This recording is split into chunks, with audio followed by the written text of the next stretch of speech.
오늘은 팜 선데이입니다. 오늘은 종려주일이고요. 바로 종려주일 시작으로 고난주일이 이어집니다. 우리 교회는 고난주일인 다음 주 월요일서부터 특별 새벽 기도가 있습니다. 시작은 5시 반이고요. 금요일은 또 금요 성경 공부는 없고 대신 성금요일로 대신합니다. 저녁 때 7시에 간단한 말씀 나눔과 조용히 침묵하는 시간을 갖겠습니다. 참석하실 수 있는 분들은 오셔서 경건한 마음으로 성금요일과 고난주일 새벽기도에 참여하셨으면 합니다. 주일 부활절 예배는 연합 예배로 2시에 하겠습니다. 그날은 특별히 썬데이 스쿨, 우리 어린아이들의 성극도 준비되어 있습니다. Yes. 종려주일은 종려나무를 흔들면서 기쁨과 환희와 환영을 나타내는 날입니다. 종려나무에 대한 이야기는 레위기 23장 40절에 이렇게 나와 있습니다. 첫날에는 너희가 아름다운 나무 실과와 종려나무 가지와 무성한 나무 가지와 시내버들을 취하여 너희의 하나님 여호와 앞에서 이레 동안 즐거워할 것이라. 초막절 때 종려나무 가지를 가지고 즐거워하라. 그리고 계시록 7장 9절에 2일 후 내가 보니 각 나라와 족속과 백성과 방언에서 아무도 능히 셀 수 없는 큰 무리가 나와 흰옷을 입고 손에 종려가지를 들고 보좌 앞과 어린 양 앞에 서서 큰 소리로 외쳐 이르되 구원하심이 보좌에 앉으신 우리 하나님과 어린 양에게 있도다 하니. 이와 같이 종려나무를 흔드는 것은요, 기쁨과 환희와 환영을 상징하는 것입니다. 요한복음 12장 13절에 또 이렇게 나와 있습니다. 종려나무를 가지고 맞으러 나가 외치되 호산나 호산나 찬송하리로다 주의 이름으로 오시는 이 곧 이스라엘의 왕이시여 하더라. 예수님은 세상의 왕이 아니십니다. 그분은 유대인의 왕도 아니고 헬라의 왕도 아니고 로마의 왕도 아니고 이 세상의 왕도 아니십니다. 그분은 하늘과 땅과 우주를 만드신 만유의 왕이십니다. 아멘.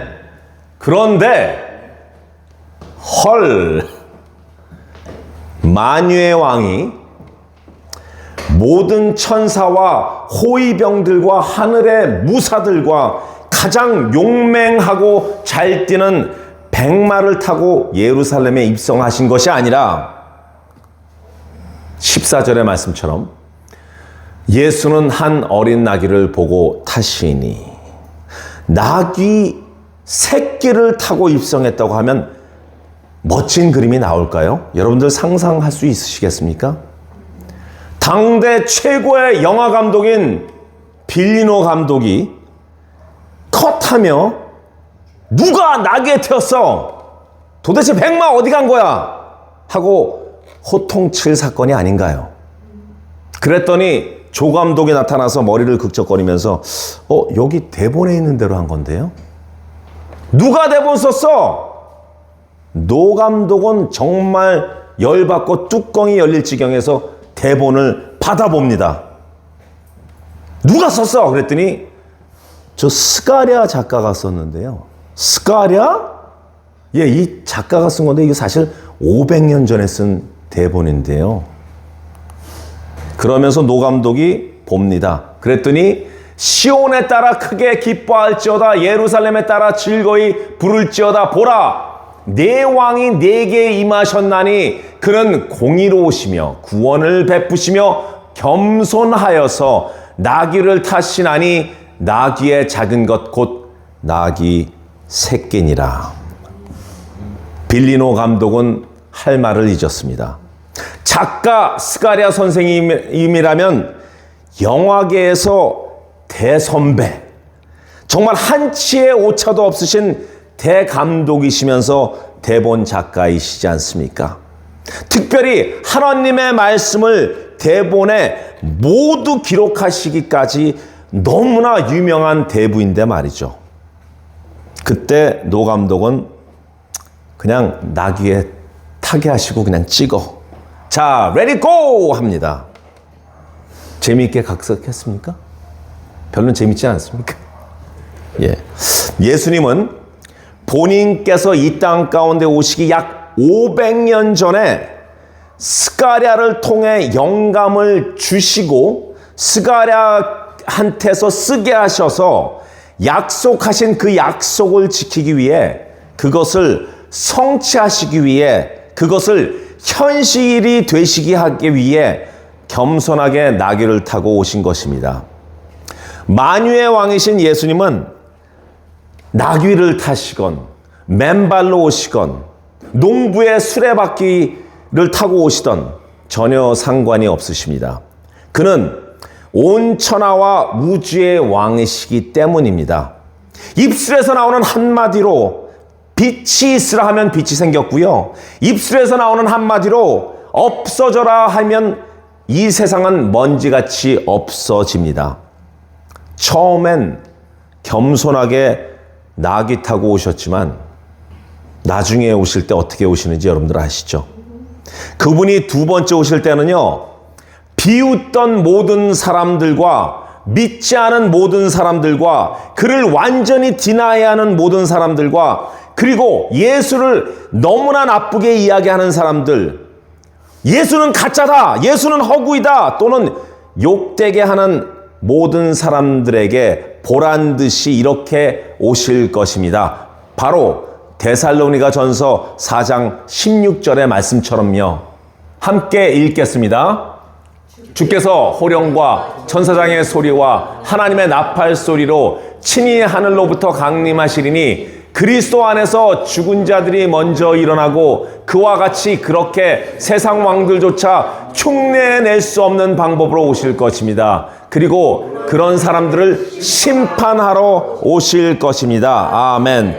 예수님의 예루살렘의 입성을 지켜보고 있는 사람들 모두가 종려나무를 흔들고 기쁨과 환희에 차 있지는 않았습니다. 왜냐하면요, 이 12장 19절에 바리새인들이 서로 말하여 이르되 볼지어다 너희가 지금 하는 일이 쓸데없다. 종려나무를 흔들며 호산나 호산나 하는 일들이 쓸데없다. 보라, 온 세상이 저 허구인 예수를 따르는도다. 이렇게 한 무리들도 있었기 때문입니다. 바리새인들은요, 모인 무리들을 책망했습니다. 그런 바리새인들은 지금도 있고 나중에도 있을 것입니다. 그리고 그들에게는 예루살렘에 입성하신 예수님의 그것이 승리의 입성이 아니라 패배의 입성이라고 하면서 결국 십자가형에서 죽으신 예수님을 보고 엄청 비웃고 웃었을 것입니다. 또 사람들에게는 이 우매한 자들아, 제발 우리 말 좀 믿지. 결국 십자가에서 처형당하지 않았냐?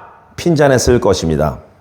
솔직히요, 육적인 시각에서 입성은요, 나귀를 타고 오심과 그리고 어느 전쟁에서 이긴 증거가 전혀 없음과 사실 며칠 후 십자가에서 죽으신 것을 다 아는 이상 절대로 승리의 입성이 아니고 패배와 좌절과 실패의 입성이었습니다. 하지만 예수님께서 선포하신 3일 만에 약속대로 다시 부활했다라는 것은 영적인 승리요, 이 세상의 어떤 승리로도 흉내낼 수 없는 사망 권세를 완전히 무너뜨린 가장 멋진 승리였습니다. 오늘 이 본문을 통해서 여러분들과 나누고 싶은 하나님의 감동은 이렇습니다. 첫 번째, 고난을 두려워하지 않으시는 예수님을 본받자. 요한복음 12장 12절을 함께 읽겠습니다. 그 이틀날에는 명절에 온 큰 무리가 예루살렘에 오신다는 것을 듣고, 예수님께서 예루살렘으로 가시는 이유는요, 사실 며칠 후에 있을 십자가형을 받으러 가신다는 것입니다. 형장의 이슬로 사라질 그 장소로 가시는 거잖아요. 얼마나 큰 고난이었으면 예수님조차 누가복음에서 아버지여 만일 아버지의 뜻이거든 이 잔을 내게서 옮기시옵소서. 그러나 내 원대로 하지 마시고 아버지 원대로 되기를 원하나이다.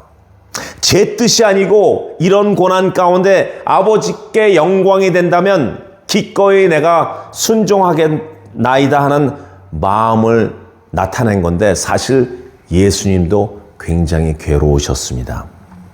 그 고난은 여러분들 어떤 건지 아시죠? 바로 가시관 쓰심의 고난, 피투성이가 된 얼굴의 고난, 채찍 맞아서 온 살갗이 다 찢어지는 아픔, 대못을 손과 발에 박힌 그 고통, 곧 결국 모든 피를 흘릴, 곧 자신이 달리실 십자가 처형의 두려움의 고난이었습니다.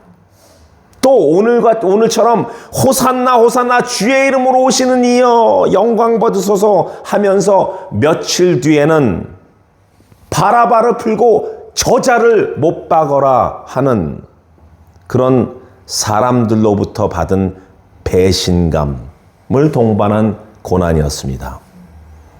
마태복음 27장 24절에 빌라도의 말처럼 이 사람의 피에 대해서는 나는 무죄하다. 너희가 당하리라 하며 나는 아무 상관없다. 내가 한 것이 아니다. 나는 아무 잘못이 없다라고 하면서 처형을 결정한 오늘 강 장로님께서 말씀하신 것 같이 불의한 재판의 고난이었습니다.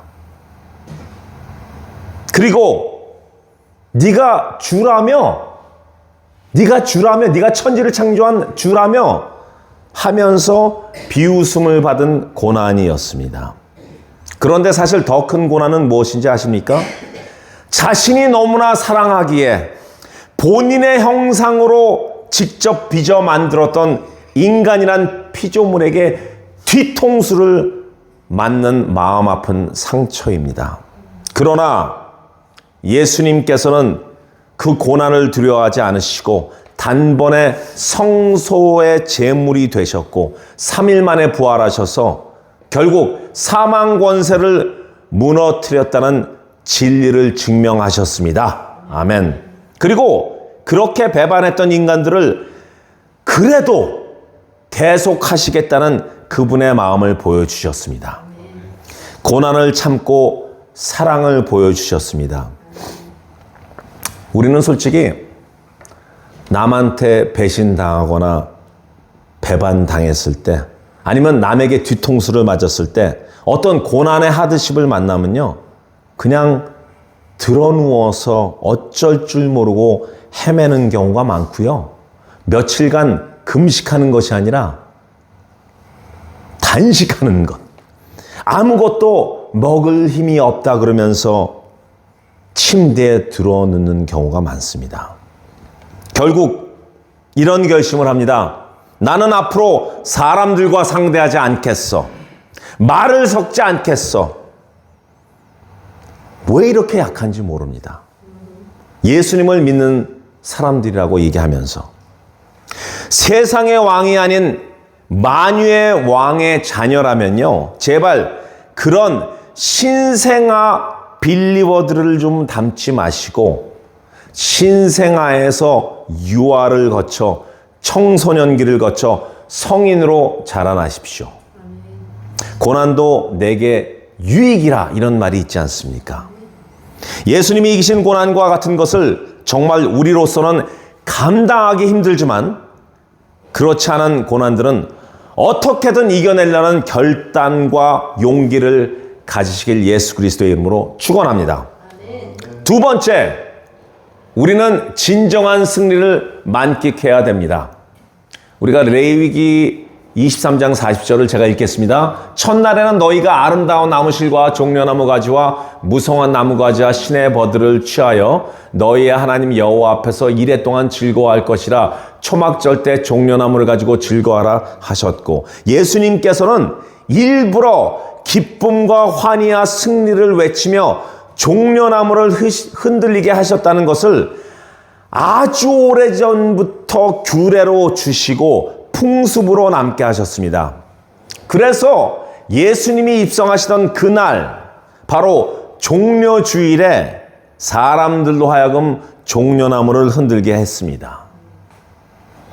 에이, 좀 있으면 십자가에 처형되는데 라고 종려나무가 아닌 상복을 입고 나와라. 또 그것을 상복을 입고 나온 사람들이 아이고 예수님 이제 가면 언제 오시나 하길 원하지 않으셨고요. 종려나무 가지를 가지고 나와서 승리를 외치길 원했다는 것입니다. 왜냐고요? 십자가 처형 뒤에는 진정한 진리의 승리가 있기 때문입니다. 우리 믿는 사람들의 승리는 무엇입니까? 예수를 믿고 죄사함을 받은 승리이고요. 또 세례를 받아서 하나님의 자녀가 된 승리이고요. 성령을 받아 하나님을 전할 수 있는 승리를 얻었지 않습니까? 그 승리를 제발 만끽해야 됩니다. 그 승리를 믿는 분이라면요, 어깨를 펴십시오. 좌절하지 마십시오. 딛고 일어나십시오. 세상의 삶에서 영원한 승리의 기쁨을 만끽하십시오. 그냥 오늘은 승리, 내일은 좌절, 그 다음 날은 낙담, 다음 날은 또 시험 들고, 또 그 다음 날은 조금 은혜 받아서 다시 일어나고, 그 다음 날은 또 시험 받고, 또 슬퍼하지 마시고요. 항상 영원한 생명의 승리를 기억하며 다시 일어나야 됩니다.